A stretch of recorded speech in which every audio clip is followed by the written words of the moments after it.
ভারতবর্ষের সবচেয়ে ছোট রাজ্য গোয়ার পশ্চিম প্রান্তে রয়েছে আরব সাগর। তাই গোয়ার পশ্চিম অংশের প্রায় পুরোটা জুড়েই রয়েছে সোনালী সৈকত। তবে গোয়ার প্রতিটা সৈকত একে অপরের থেকে ভিন্ন।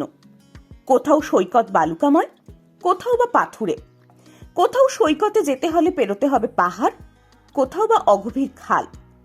তাই বোর হওয়ার কোনো উপায় নেই।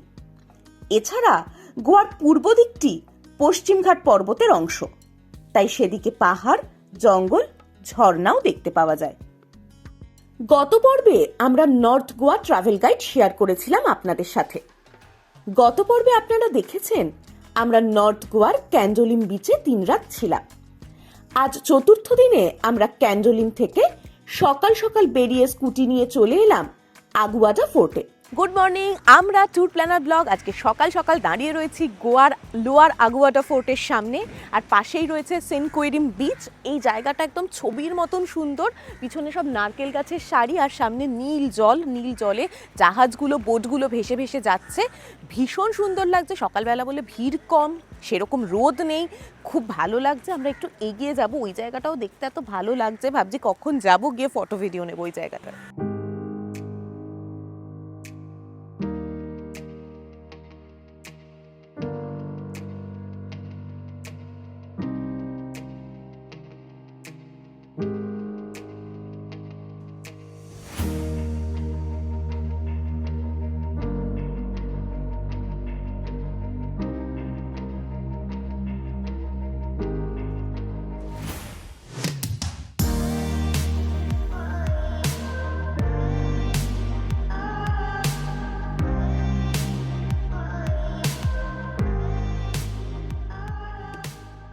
আমরা এখন দাঁড়িয়ে আছি লোয়ার আগুয়াডা ফোর্টে। এটা এখন আর্কিওলজিক্যাল সার্ভে অফ ইন্ডিয়ার তত্ত্বাবধানে।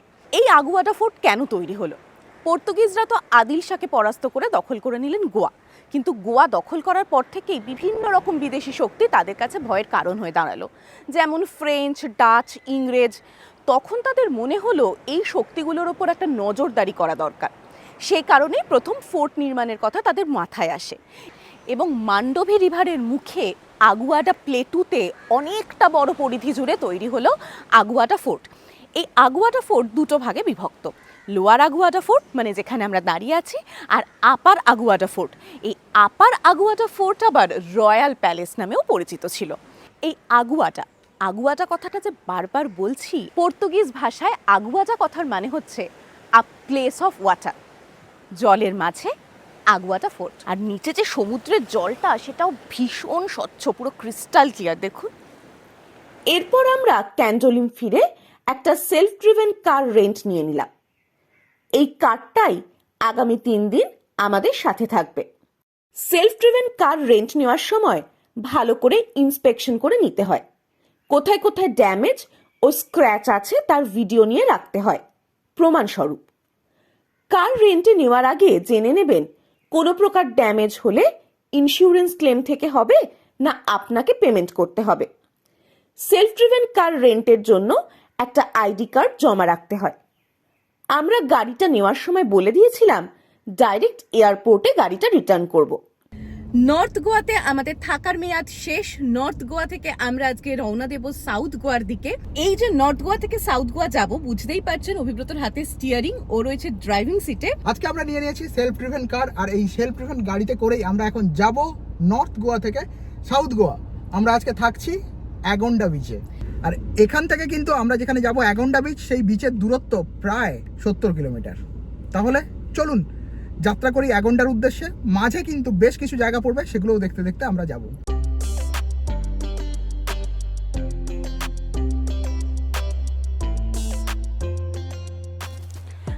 আমরা এখন রয়েছি শালিগাঁওতে। ক্যান্ডোলিম বিচ থেকে 5-7 কিলোমিটার মতন পথ।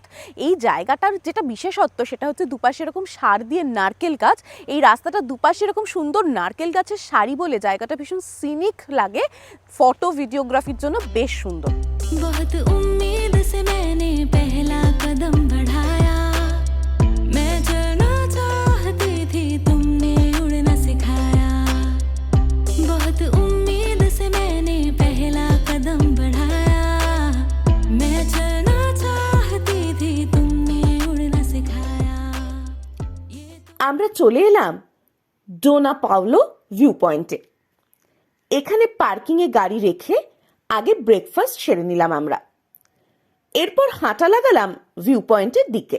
আমরা দুজন এখন এগিয়ে যাচ্ছি ডোনা পাওলো ভিউ পয়েন্টের দিকে। আমাদের গাড়ি পার্কিং জোনে রয়েছে, কিন্তু সেখান থেকে অনেকটা হেঁটে আসতে হবে, বেশ অনেকটা নিচে নামতে হবে, আর প্রচণ্ড রোদ রয়েছে, একটু কষ্টই হচ্ছে, কিন্তু যখন এতটা এসছি ভিউ পয়েন্ট অবধি যাব। পার্কিং থেকে প্রায় 500 মিটার হাঁটতে হয় ভিউ পয়েন্ট অবধি যেতে। তবে ভাড়ার গাড়ি হলে গাড়ি ড্রপ এবং পিক আপ করে ভিউ পয়েন্টের সামনেই। আমরা এখন রয়েছি ডোনা পাওলো ভিউ পয়েন্টে। এই ভিউ পয়েন্টটা ট্যুরিস্টদের মধ্যে বেশ ফেমাস। এই যে রকি একটা স্ট্রাকচার, পাথুরের স্ট্রাকচার, এইটা দেখার জন্যই মানুষ ভিড় করেন। সূর্যাস্তের সময় বা বিকেলের দিকে যদি আসেন, ওপর থেকে এই যে ভিউটা, এটাও ভীষণ উপভোগ করা যায়। ডোনা পাওলো ভিউ পয়েন্টে যাওয়ার জন্য এন্ট্রি ফি রয়েছে, টিকিট কাটতে হবে। 50 টাকা পার হেড টিকিট রয়েছে, বাচ্চাদের জন্য 25 টাকা টিকিট। আমরা আগে টিকিটটা কাটবো, কেটে যাবো। প্রচণ্ড রোদ। ये तो शुरुआत है, अपनी तैयारी है, ये जर्नी मेरी नहीं है, हमारी है, ये जर्नी मेरी नहीं है, हमारी। ডোনা পাওলা ভিউ পয়েন্ট, এখানে একদিকে মান্ডোভি এবং জুয়ারি নদী আরব সাগরে এসে মিশেছে। আর এই যে বলেছিলাম রকি যে স্ট্রাকচারটা চারদিকের, এটার জন্য ট্যুরিস্টদের কাছে এটা ভীষণ ফেমাস। দেখতেই পাচ্ছিলেন, আসছিলাম যখন রাস্তার ধার জুড়ে বিভিন্ন রকমের স্টল বসে, খাবারের স্টল, জামা কাপড়ের স্টল। আর বর্ষার সময়তে কিন্তু যখন ট্যুরিস্টদের অত ভিড় থাকে না, তখন এই জায়গাটা বেশ ফাঁকা ফাঁকা থাকে, আরও সুন্দর লাগে এই জায়গাটা। नहीं है, हमारी है, ये जर्नी मेरी नहीं है, हमारी है। গাড়ি নিয়ে বেরোনোর এই এক মজা। আমরা সেরকম ফেমাস নয়, ট্যুরিস্টদের কাছে সেরকম পরিচিত নয়, এরকম অনেক বিচেই নিজেরা নিজেদের মতন করে ঘুরে বেড়াচ্ছি, থামছি ইচ্ছা হলে, আবার যখন ভালো লাগছে না এগিয়ে যাচ্ছি। তো সেরকমই একটা স্বল্প পরিচিত বিচ, ব্যাম্বোলিন বিচে আমরা এখন এসে পৌঁছেছি। বিচে পুরো নামিনি, বিচের ধার থেকে দাঁড়িয়ে আমরা ভিউটা উপভোগ করছি। এখানটা একটু ছায়াও রয়েছে, একটা হাওয়া দিচ্ছে। ওই কটকটে রোদে বিচের ধারে আর গেলাম না, কিন্তু এখান থেকে অনেকটা দূর অবধি পুরো ভিউটা পাওয়া যাচ্ছে। इन रास्तों पे चले थे साथ हम, नए एक सफर का करें आगाज हम, दिल की कलम से लिखे आसमान। গোয়ার বিচ শুনলেই আপনাদের মনে কি ধারণা হয়? প্রচুর ভিড় ভাট্টা, হই হুল্লোড়, তার সাথে অনেক রকমের ওয়াটার অ্যাক্টিভিটিস। কিন্তু গোয়াতেও যে শান্ত নিরিবিলি এরকম একটা বিচ থাকতে পারে, আপনাদের ধারণা ছিল?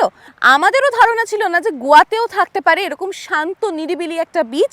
নিজেদের গাড়ি থাকার দৌলতে এবং গুগল ম্যাপের দয়ায় ফাইনালি আমরা এসে গেছি এই রকমই একটা বিচে, যেটা হচ্ছে ক্যানসোলিম beach.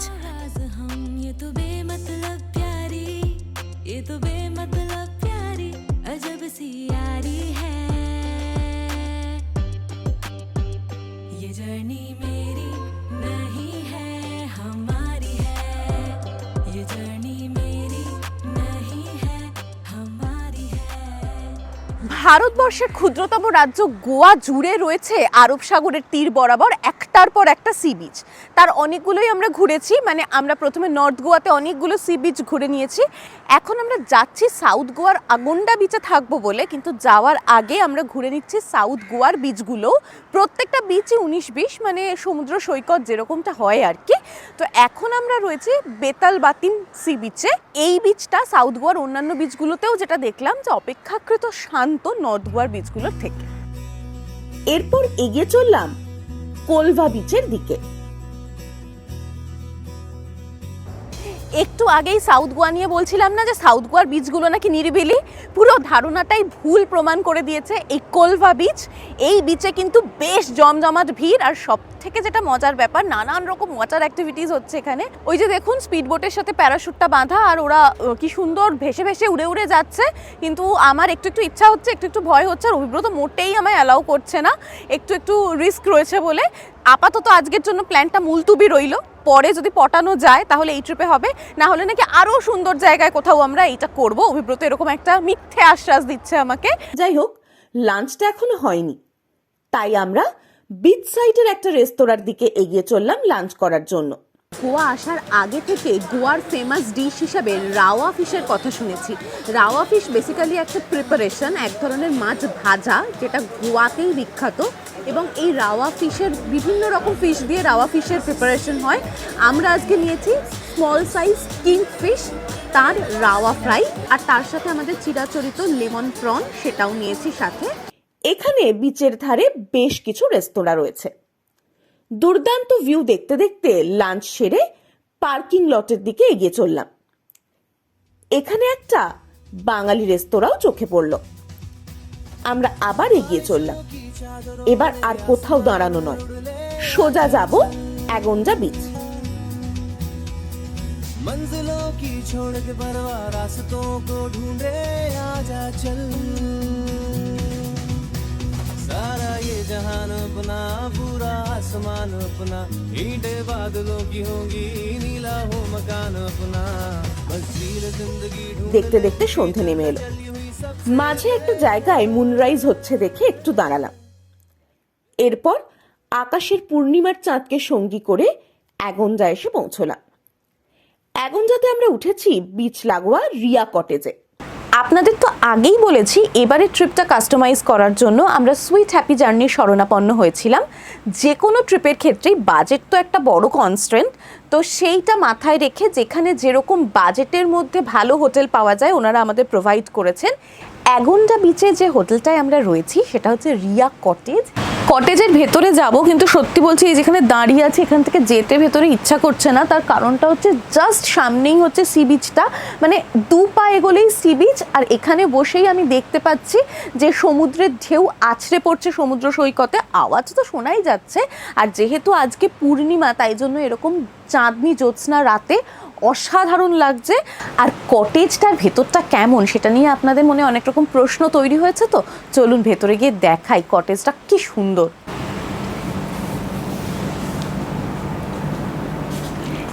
AC cottage, AC already on করে দিয়েছে অভিব্রত, ঘরটা ঠান্ডা হয়ে রয়েছে। কি সুন্দর একটা বড় ঘর।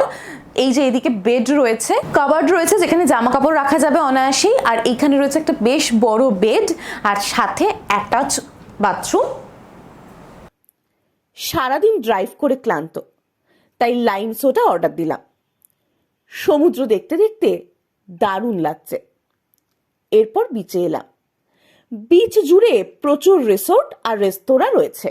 আমরা এখন চলে এসেছি ডিনার করতে, আর আমরা এখন বসে আছি দেখেই বুঝতে পারছেন বিচ সাইড স্যাকগুলোতে। আমাদের যে থাকার জায়গা রিয়া কটেজ, ওখানেও রয়েছে খাবার বন্দোবস্ত, কিন্তু আমরা একটুখানি বাইরে ঘুরতে বেরিয়েছিলাম, মানে ওই সি বিচ ধরে হাঁটছিলাম, তাই এই খুব সুন্দর সাজানো গোছানো স্যাকটা দেখে আমাদের মনে হলো এখানে একটুখানি ডিনারটা করি। এখানের যে মজা সেটা হলো একদম সামনেই সি বিচ বলে এখানে বসেই সমুদ্রের ঢেউয়ের গর্জন শোনা যাচ্ছে, তার সাথে সমুদ্রের ঢেউ আছড়ে পড়ছে সেটা দেখা যাচ্ছে। প্রথমেই মশলা পাঁপড় এসে গেছে, বাকি খাবার আসছে।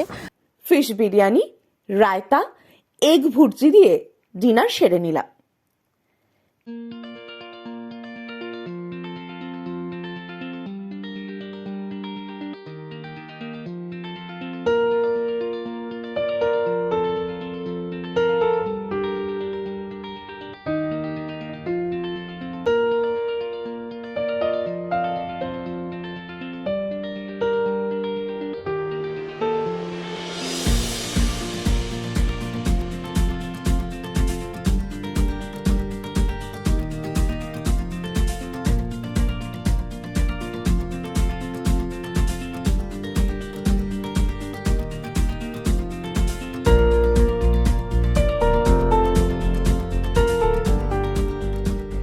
গোয়া যেহেতু পশ্চিমের রাজ্য, সেহেতু সকাল হতে একটু দেরিই হয়। আমরা সকাল সকাল চলে এসেছিলাম সমুদ্রের ধারে সূর্যোদয় দেখব বলে। আকাশটা লাল হওয়ার একটু বাদেই সূর্যোদয়ও হয়ে গেল, এবং আমাদের প্রাণের থেকে প্রিয় ট্যুর প্ল্যানার ব্লগ পরিবার, সেই ট্যুর প্ল্যানার ব্লগ লেখা এই রকম সুন্দর কাস্টমাইজ টি শার্টটা আমরা নিয়েছি over the top online website থেকে।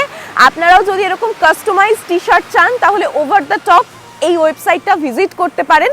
আজকে আমি আর অভিব্রত দুজনেই কিন্তু বুকে হৃদয়ে যে ট্যুর প্ল্যানার ব্লগ, সেই ট্যুর প্ল্যানার ব্লগ লেখা এই রকম সুন্দর টি শার্ট পরে আছি। একসাথে আমাদের একটা ফটো একই রকম টি শার্ট পরা আমরা শেয়ার করব আপনাদের সাথে।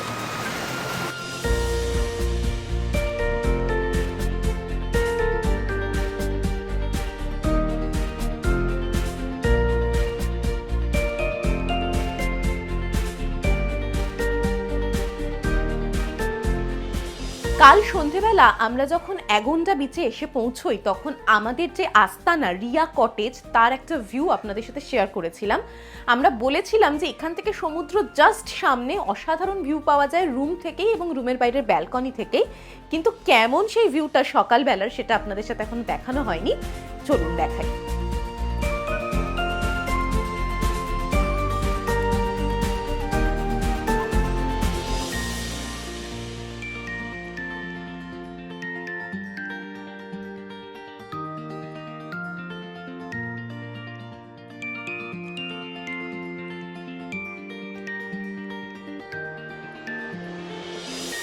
এরপর আমরা সাউথ গোয়াকে এক্সপ্লোর করতে বেরিয়ে পড়লাম।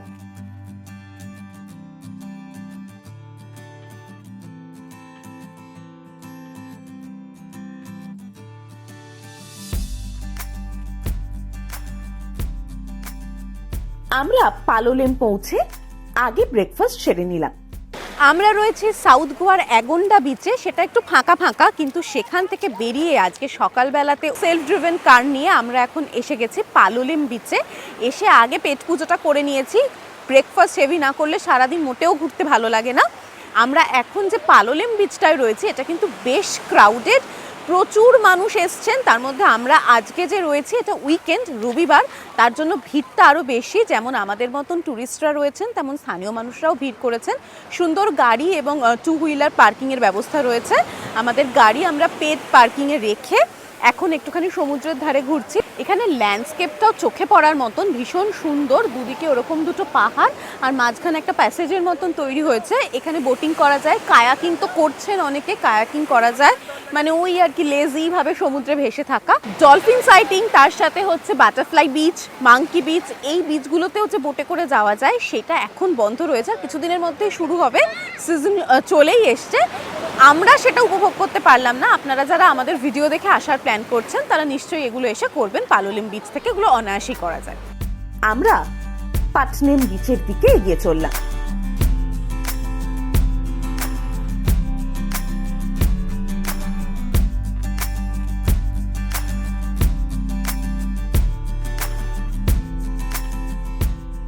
হ্যাঁ, ঠিকই ধরেছেন, আমরা আবার চলে এসেছি একটা অন্য বিচে। আসলে আমরা এবারে এসছি এমন একটা জায়গায়, এমন একটা রাজ্য, যে রাজ্য জুড়ে রয়েছে আরব সাগরের তীর বরাবর একটার পর একটা বিচ। মাঝে মাঝে মনোটোনাস লাগছে না তা নয়, মনে হচ্ছে আবার একটা নতুন বিচ দেখতে যাব, বিচ তো সেই একই হয়। কিন্তু না, যখন বিচে এসে পৌঁছচ্ছি তখন দেখছি প্রত্যেকটা বিচ একটু হলেও আরেকটা বিচের থেকে আলাদা। আমরা এখন রয়েছে পাটনেম বিচে, একটু আগে ঘুরে এলাম পালোলেম বিচ, সেটা ছিল পাহাড়ের ওদিকে, আর পাহাড়ের ঠিক এইদিকেই রয়েছে পাটনেম বিচ। এদিকটায় পাহাড় আর এদিকটায় এরকম রকি স্ট্রাকচার, সব মিলিয়ে এই পাটনেম বিচ। এই বিচে অনেকগুলো থাকার অপশন রয়েছে, বিচ ঘেঁষা অনেকগুলো কটেজ রয়েছে, কিন্তু একটু কস্টলি, বাজেটটা একটু হাই। তো যারা বাজেট পারমিট করবে তারা এরকম একটা জায়গাতেও এসে থাকতে পারে। আমরা গাড়ি করে বেরিয়ে পড়েছি আর সাউথ গোয়ার একটার পর একটা বিচ ঘুরে দেখছি। এখন আমরা যে জায়গাটায় এসে পৌঁছেছি সেটা হচ্ছে গলগিবাগ বিচ। এই যে গলগিবাগ বিচ, এই গলগিবাগ বিচ কিন্তু সাউথ গোয়ার একটা অন্যতম সুন্দর বিচ। তবে এই বিচ কিন্তু নির্জন। আমরা কিন্তু বিচে গেলে বিচের ভিউটা আপনাদের দেখাতে পারবো, তাই সময় আর নষ্ট করছি না, নিয়ে যাচ্ছি আপনাদের গলগিবাগ বিচে। চলুন আমাদের সঙ্গে গলগিবাগ বিচ।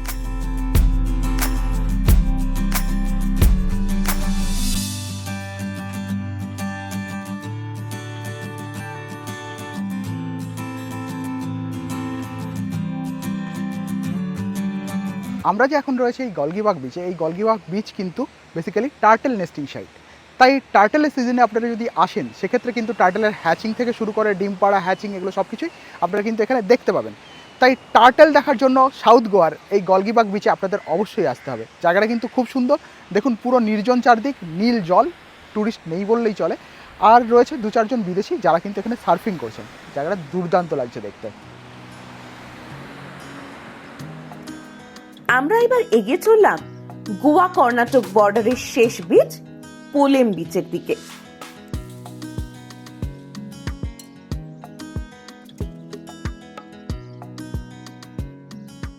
আমরা এখন যাচ্ছি পোলেম বিচের দিকে। কর্ণাটক এবং গোয়ার বর্ডারে গোয়ার শেষ বিচ বলা যেতে পারে এই পোলেম বিচ। গাড়ি পার্ক করে এই শর্টকাট পথে আমরা যাব পোলেম বিচের দিকে।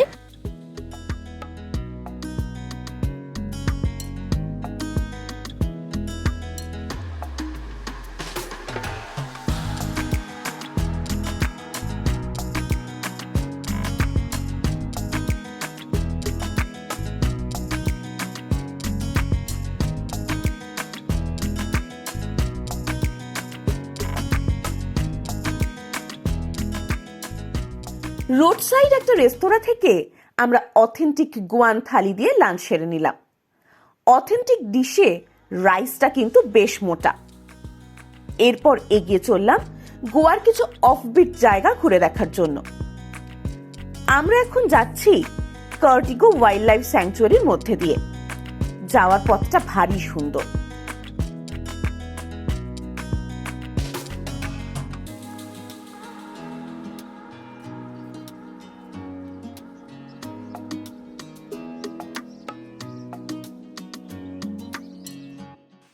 আমরা এসে পৌঁছলাম অচেনা বামনবুদো ওয়াটারফলের সামনে। নেত্রাভালি ন্যাশনাল পার্কের অন্তর্গত এই বামনবুদো ওয়াটারফল। এই ওয়াটারফলের একেবারে সামনে অব্দি গাড়ি পৌঁছে যায়। স্নানও করা যায় এখানে। জলে ছোট ছোট মাছও রয়েছে। আমরা এখানে কিছুটা সময় কাটিয়ে এগিয়ে চললাম বাবলিং লেকের উদ্দেশ্যে। যাত্রাপথ পুরোটাই নেত্রাভালি ওয়াইল্ড লাইফ স্যাংচুয়ারির গভীর জঙ্গলের মধ্যে দিয়ে।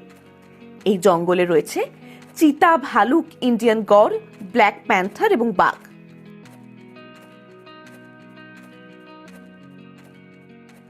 এখন আমরা রয়েছি নেত্রাভ্যালি ওয়াইল্ড লাইফ স্যাংচুয়ারিতে এবং এই সবে চেকপোস্টটা আমরা ক্রস করে এলাম। আমরা দুজন এই প্রথমবার এরকম একটা ওয়াইল্ড লাইফ স্যাংচুয়ারির মধ্যে দিয়ে, তাও আবার যখন সন্ধে হবে। আর একটু গাছমছমে একটা ব্যাপার, কারণ আর কেউ নেই, পুরো ফাঁকা। যদিও ফরেস্ট ডিপার্টমেন্টের পারমিশন নিয়ে আমরা ঢুকেছি, এখানে ঢোকা নিয়ে কোনো বাধা নেই। এবং আমরা যাচ্ছি একটা লেক দেখবো বলে। আসলে ওটা একটা ছুতো, বুঝলেন? আমরা এই মোমেন্টটাকে এনজয় করতে চাইছি। এই ওয়াইল্ড লাইফ স্যাংচুয়ারির মধ্যে দিয়ে যে ভীষণ সুন্দর একটা রাস্তা, সেই রাস্তায় জার্নিটা উপভোগ করতে চাইছি।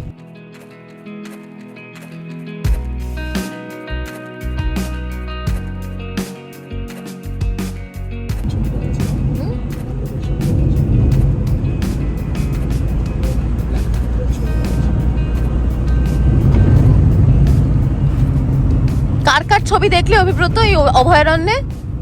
বাঘ, ব্ল্যাক প্যান্থার, ভালুক। আর এখানে ড্রাইভ করতে কেমন লাগছে? দুর্দান্ত দুর্দান্ত। কত রকম পাখির ডাক শোনা যাচ্ছে বলো। একদম।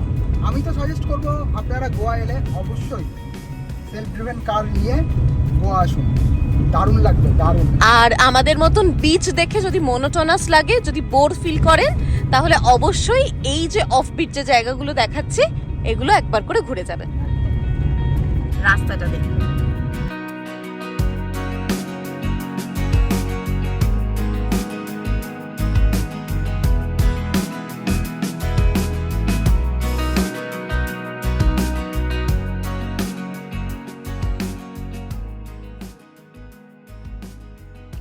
আমরা বাবলিং লেকে পৌঁছে গেলাম। চোখ মুখের যে অবস্থা, তা তো আর কহতব্য নয়।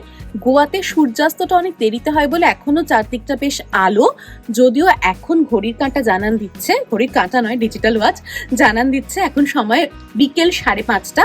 আর আমরা রয়েছি নেত্রাভ্যালির বুদবুদ লেকে। এই বুদবুদ লেক কেন, এটা নিয়ে অভিব্রতর সাথে অনেকক্ষণ ধরে আলোচনা হচ্ছিল। আমরা আগে যাই, নিজেরা পরখ করি ব্যাপারটা, তারপরে আপনাদের বলবো বুদবুদ লেক নাম কেন।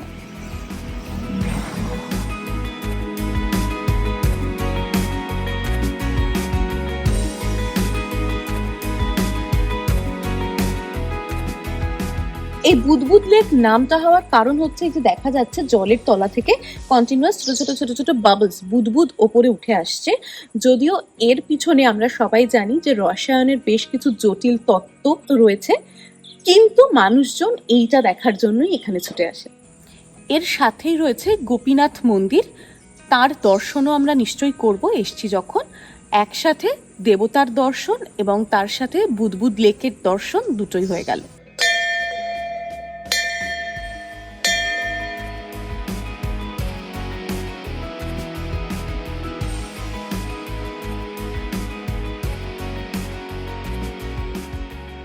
আমরা এবার ফেরার পথ ধরলাম। ফেরার পথে একটা ময়ূরও দেখতে পেলাম। রিসোর্টে ফিরতে ফিরতে রাত হয়ে গেল। আমরা ফিরে ম্যাকারেল ফিশ ফ্রাই ও গোয়ান এগ অমলেট দিয়ে ডিনার সেরে নিলাম।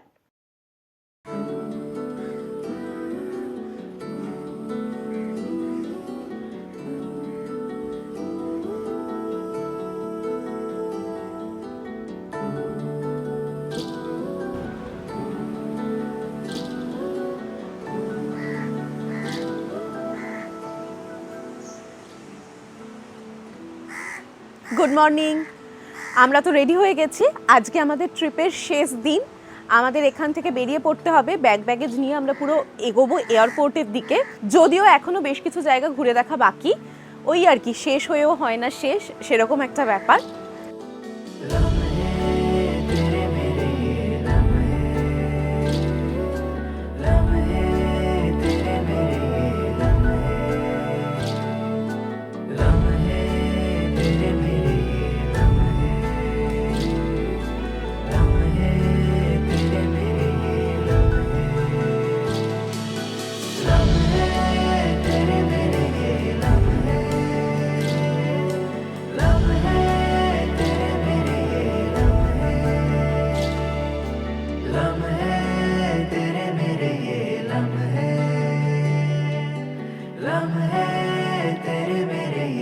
আমরা ওল্ড গোয়া চলে এলাম। এখানে প্রথমে এলাম basilica of Bom Jesus church ঘুরে দেখতে। এর পাশের রেস্তোরাঁ থেকে আগে ব্রেকফাস্ট সেরে নিলাম, তারপর এলাম চার্চ দেখতে। গোয়া ভ্রমণের শেষ লগ্নে, একদম শেষ দিনে আমরা এখন রয়েছি ওল্ড গোয়াতে। ওল্ড গোয়াতে আসলে পর্তুগিজ কলোনিয়াল আর্কিটেকচারের যে ছোঁয়া, সেটা প্রত্যেকটা জায়গায় ফিল করতে পারবেন। পর্তুগিজ শাসনকালে যেহেতু ওল্ড গোয়াই ছিল তাদের রাজধানী, তার জন্য এর রন্ধ্রে রন্ধ্রে পর্তুগিজ কালচারের ছোঁয়া এখন অবধি খুঁজে পাওয়া যায়। আর আমরা এখন যে জায়গাটায় দাঁড়িয়ে আছি, এটা হচ্ছে ব্যাসিলিকা অফ বম জেসাস। পিছনের বিশাল চত্বর জুড়ে ওই চার্চটা দেখতে পাওয়া যাচ্ছে। এটা ইউনেস্কোর একটা ওয়ার্ল্ড হেরিটেজ সাইট। এই জায়গাটা আরও বেশি ট্যুরিস্টদের আকর্ষণ করে, তার কারণ সেন্ট ফ্রান্সিস জেভিয়ার্স, তাঁর দেহ এখানে শায়িত রয়েছে। এটা বড় কথা নয়, কেমিক্যাল ছাড়াই অবিকৃত অবস্থায় এখানে তার দেহ শায়িত রয়েছে। সেইটা দেখার জন্য প্রচুর ট্যুরিস্টরা ভিড় করেন। 10 বছরে একবার করে সেই দেহ বাইরে বের করা হয়। লাস্ট বের করা হয়েছিল 2016 সালে। যখন তার দেহ বের করা হয় তখন মানুষের ভিড় দেখার মতন হয়, এবং কথিত আছে তার এক অদ্ভুত হিলিং পাওয়ার রয়েছে, বিভিন্ন রকমের কাহিনী সমস্ত রয়েছে এর সাথে।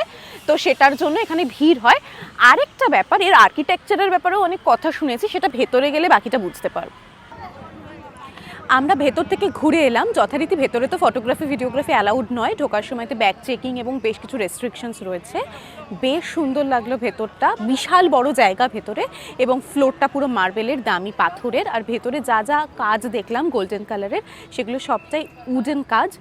আর ভেতরে একটা অদ্ভুত শান্তি বিরাজমান। প্রচুর ট্যুরিস্ট ক্রমাগত ঢুকছেন বেরোচ্ছেন, কিন্তু তারপরেও ভেতরে খুব সুন্দর একটা নীরবতা। সব মিলিয়ে খুব ভালো লাগলো। ঝট করে একটা আমরা রাউন্ড দিয়ে বেরিয়ে এলাম।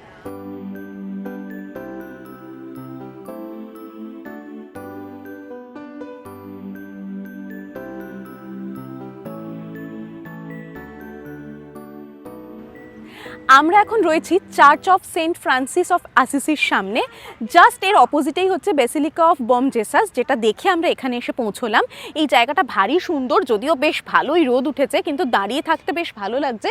তার কারণ হচ্ছে পিছনে এই ধপধপে সাদা এই স্ট্রাকচারটা, এটা বুঝতেই পারছেন আর্কিওলজিক্যাল সার্ভে অফ ইন্ডিয়ার তত্ত্বাবধানে, এবং অবশ্যই ইউনেস্কোর ওয়ার্ল্ড হেরিটেজ সাইটগুলোর মধ্যে অন্যতম। এবং এর ঠিক পাশেই রয়েছে আর্কিওলজিক্যাল সার্ভে অফ ইন্ডিয়ার একটি মিউজিয়াম।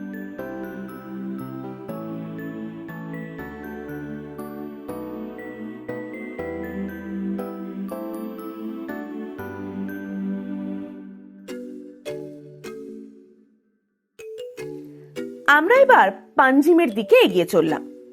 আমরা ট্যুর প্ল্যানার ব্লগ এখন রয়েছি ইম্যাকুলেট কনসেপশন চার্চ, বা সোজা কথায় পাঞ্জিম চার্চের সামনে। এখন চার্চের ভেতরে যাওয়া যাবে না, দুপুর 3টে থেকে চার্চের ভেতরে যাওয়া যায়। আমরা চার্চের সামনেই দাঁড়িয়ে ফটো ভিডিও নিচ্ছি। এই যে চার্চটা, এটা প্রথমে ছোট্ট আকারে তৈরি হয়েছিল, তারপরে এখন যে রূপটা দেখতে পাচ্ছেন, এটা পরবর্তীকালে তৈরি হয়। ওল্ড গোয়ার সেকেন্ড লার্জেস্ট বেল কিন্তু এখানেই রয়েছে, আর সিংঘাম সিনেমার যে শুটিং হয় সেটাও এখানেই হয়েছে। এরপর আমরা ফন্টেন হাউসের দিকে এগিয়ে চললাম।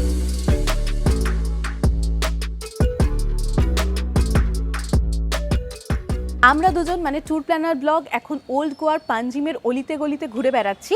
এই যে রাস্তাগুলো দেখেই বুঝতে পারছেন এই জায়গাগুলোতে আগে পর্তুগিজ কলোনি গড়ে উঠেছিল, তার জন্য বাড়িগুলোর স্ট্রাকচার দেখুন সেই একই রকম পর্তুগাল কলোনিয়াল স্ট্রাকচার। এখানে প্রত্যেকটা বাড়ি কি সুন্দর, ছোট্ট ছোট্ট বাড়ি, ছিমছাম, খুব সুন্দর কালারফুল, দেখলেই ভীষণ অন্যরকম লাগছে, মনে হচ্ছে অন্য একটা কোথাও চলে এসেছি। এবার আমরা গোয়ার ডাবলিম এয়ারপোর্টের দিকে এগিয়ে চললাম। সেখানে সেলফ ড্রিভেন কার রিটার্ন করে ফ্লাইটে করে বাড়ি ফিরে চললাম। গোয়া ঘোরার জন্য প্রায় সর্বত্রই গাড়ি ভাড়ায় পাওয়া যায়। গাড়ির ভাড়া পড়ে পয়েন্ট ওয়াইজ এবং ডে ওয়াইজ। ডে ওয়াইজ মোটামুটি 10টা মতো পয়েন্ট ঘুরলে ভাড়া পড়বে 3000 থেকে 3500 টাকা মতো। এছাড়া নর্থ ও সাউথ গোয়ার কিছু কিছু জায়গায় অটো করেও ঘোরা যায়। গোয়াতে বাস সার্ভিসও বেশ ভালো এবং প্রায় সর্বত্রই বাস সার্ভিস রয়েছে। তবে গোয়াতে ঘোরার জন্য সবচেয়ে কনভিনিয়েন্ট ওয়ে হলো স্কুটি বা সেলফ ড্রিভেন কার নিয়ে ঘোরা। আপনার কাছে ড্রাইভিং লাইসেন্স থাকলে গোয়ার সর্বত্র স্কুটি বা সেলফ ড্রিভেন গাড়ি বুক করতে পারবেন। নর্থ ও সাউথ গোয়ার সর্বত্র এই সুবিধা রয়েছে। শুধু তাই নয়, এয়ারপোর্ট পিক আপ ড্রপ বা হোটেল পিক আপ ড্রপের ব্যবস্থাও রয়েছে। তবে বুকিং করার আগে কয়েকটি বিষয় একটু খেয়াল রাখতে হবে। সবার প্রথমে গুগলে গিয়ে সার্ভিস প্রোভাইডারের কোম্পানির রেটিংটা দেখে নিন। এরপর গাড়ি ভালো করে ইন্সপেকশন করে নিন, ভালো করে ভিডিও তুলুন। কোথাও স্ক্র্যাচেস থাকলে তা ভিডিওতে বলুন ও কোম্পানিকে জানান।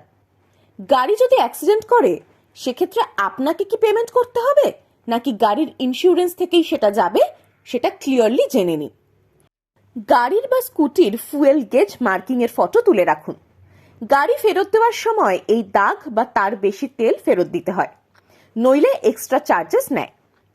নেওয়ার আগে গাড়ি বা স্কুটি একটু চালিয়ে ক্লাচ, ব্রেক, হ্যান্ড ব্রেক এবং ইন্ডিকেটরগুলো চেক করে নিন। মাথায় রাখবেন গাড়ি নেওয়ার সময় একটা আইডি কার্ড জমা রাখতে হবে। গাড়ি ফেরত দেওয়ার সময় মনে করে সেই আইডি কার্ড ফেরত নিয়ে নেবেন। সবার শেষে একটা কথা, ড্রিঙ্ক করে গাড়ি বা স্কুটি চালাবেন না আর স্পিড লিমিট ফলো করবেন। জায়গায় জায়গায় পুলিশ চেকিং হয়।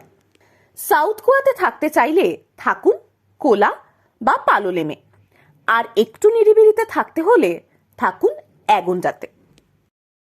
নর্থ গোয়া জমজমাট এবং এখানে ভিড় বেশি। এখানে নাইট লাইফও বেশ ভালোভাবে উপভোগ করা যায়। নর্থ গোয়াতে রেস্তোরাঁ, পাব, স্যাক এগুলো প্রায় মধ্যরাত অবধি খোলা থাকে। সাউথ গোয়া তুলনামূলকভাবে শান্ত ও নিরিবিলি।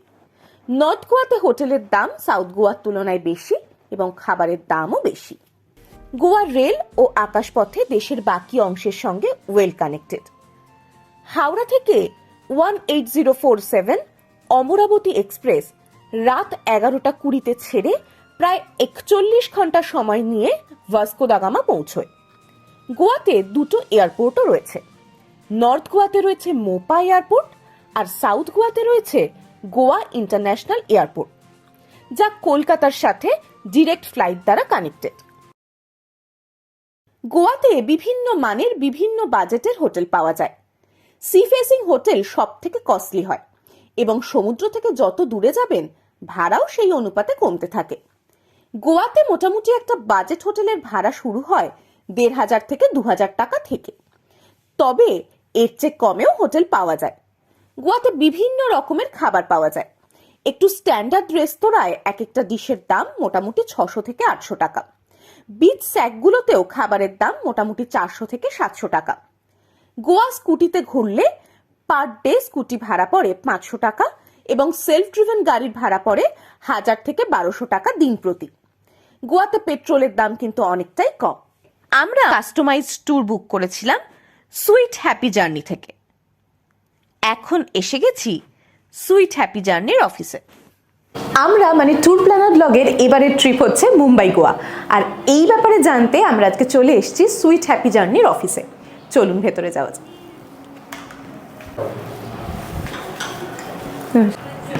আমরা আজকে এসে গেছি সুইট হ্যাপি জার্নির অফিসে, আর আমরা এখন রয়েছি এখানকার ম্যানেজিং ডিরেক্টরের চেম্বারে। ওনার থেকেই আমরা এই ট্রিপটার ব্যাপারে বেশ কিছু তথ্য জেনে নেব। স্যার, আমরা তো মুম্বাই গোয়া যাব ভাবছি, তো আমরা এই ব্যাপারটা নিয়ে পুরো পাজল যে কোথায় কতদিন কিভাবে প্ল্যান করব। আপনি একটুখানি সাজেস্ট করুন যে কীরকম করতে পারি। আমরা যেটা ন্যাচারালি করি, যাদেরকে ফ্লাইটে নিয়ে যাই এবং আমাদের যদি স্টার হোটেল ক্যাটাগরি আমরা দিই, 4 স্টার 5 স্টার ক্যাটাগরি, এই ধরনের গ্রুপ আমরা মুম্বাইতে আমরা 2 দিন রাখি। মুম্বাইটা ভালো করে ঘুরিয়ে এন্টারটেনমেন্ট করাই, প্লাস ওখান থেকে আমরা গোয়াতে নিয়ে যাই। গোয়াতে আমরা অ্যাটলিস্ট 6 days 5 nights আমরা কভার করি আর কি। আচ্ছা আচ্ছা, তার মানে 2 nights মুম্বাইতে আপনি মোটামুটি সাজেস্ট করছেন, আর ওদিকে গোয়াতে 5 nights। 5 nights। এটা হচ্ছে আমার ভিজিটিং কার্ড, প্লিজ রাখবেন। আর এই ব্রোশিয়ারটা আপনাকে দিচ্ছি, এর মধ্যে আমাদের টোটাল ইনফ্যাক্ট সুইট হ্যাপি জার্নির ডোমেস্টিক ইন্টারন্যাশনাল সমস্ত ব্রোশিয়ার আছে। এটা আপনাকে দেখতে পাবেন, আমাদের ব্রাঞ্চগুলো এখানে আছে, প্লাস এভরি ট্যুরের সব ডিটেলস আছে, মানে ট্যুরের সমস্ত খুঁটিনাটি এই ব্রোশিয়ার সমস্ত থেকে কিছুর মধ্যে পেয়ে যাবেন। সুইট হ্যাপি জার্নির ব্যাপারে ভালো ফিডব্যাক পেয়েই তো এখানে আসা, এবং ওনাদের সাথে সামনাসামনি কথা বলে আরও ভালো লাগলো। আমরা ব্রোশিয়ারটাও হাতে পেয়ে গেছি, বাকি যা কথা রয়েছে আমরা সমস্ত অফিসে সেরে নেব। আমরা তো মনস্থির করেই ফেলেছি আমরা ওনাদের সাথে এবারে যাচ্ছি মুম্বাই গোয়া ট্রিপে। বাকি কথা আমরা পরে সারছি, এবং এই ট্রিপের সমস্ত খুঁটিনাটি আমরা শেয়ার করতে থাকবো আপনাদের সাথে। সঙ্গে থাকুন, দেখতে থাকুন tour planner blog. Sweet happy জার্নির মাদার কোম্পানি হলো স্যাব গ্রুপ। এই স্যাব গ্রুপের আন্ডারে আরো অনেকগুলো কোম্পানি রয়েছে।